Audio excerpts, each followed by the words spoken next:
नमस्कार मित्रांनो, मी आहे गीतांजली भोईर। तुम्हा सर्वांचं माझ्या आगरी मेजवानी ह्या चॅनलमध्ये स्वागत आहे। मित्रांनो, आज आपण झणझणीत असं मुशीचं कालवण बघणार आहोत। तर चला आपण मस्त अशा रेसिपीला सुरुवात करूया। मुशीचं झणझणीत कालवण बनवण्याकरता मी एका पॅन मध्ये 2 डाव तेल घालते। तेल आपल्याला मस्त असं गरम करून घ्यायचं आहे।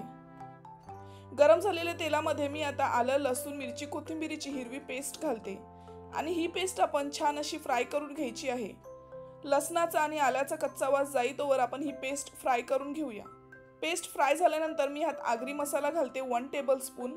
त्यासोबतच आपण पाव टेबलस्पून हळद सुद्धा घालूया आणि चवीपुरतं मीठ घालून घेऊया। आता हे सगळं आपण तेलात छान मिक्स करून घ्यायचं आहे। आपला मसाला आहे तेलात छान शिजला आहे। मी आता मुशी घालते। मी ह्या 2 मुश्या घेतलेल्या आहेत साफ केलेल्या। ह्याला आपण मोरी मासा सुद्धा बोलतो। ह्यात मी बटाटा घातला आहे एक। मुशी छान तेलात मिक्स करून घ्यायची। 1 मिनिटासाठी ही आपण तेलावर मारून घ्यायची। आता मी ह्यात मुशी बुडेल इतकाच पाणी घालते। गॅसची फ्लेम आपण मीडियम करून घ्यायची आहे आता आणि झाकण देऊन 10 ते 15 मिनिटांसाठी बटाटा शिजेतोवर आपण ही मुशी शिजवायची आहे। एका साइडला आपली मुशी शिजते तर दुसऱ्या साइडला मी चिंच पाण्यात भिजत ठेवते। एवढी अशी चिंच घ्यायची आपल्याला आणि त्यात पाणी घालूया। एका मोठ्या लिंबाच्या आकारा एवढी मी चिंच घेतली आहे। आणि मित्रांनो, ही चिंच वर्षभर कशी साठवायची याचा व्हिडिओ मी डिस्क्रिप्शन बॉक्स मध्ये देत आहे। 10-15 मिनिटांनंतर बघा आपली मुशी शिजलेली आहे। बटाटा सुद्धा चेक करून घेऊया। बघा, बटाटा सुद्धा मस्त आपला शिजला आहे।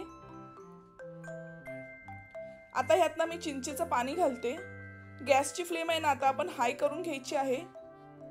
त्यासोबतच रस्सा थोडासा जाड आणि घट्ट व्हावा म्हणून मी खोबऱ्याची पावडर घालते। ही भाजलेल्या खोबऱ्याची पावडर आहे, मूठभर घालायची।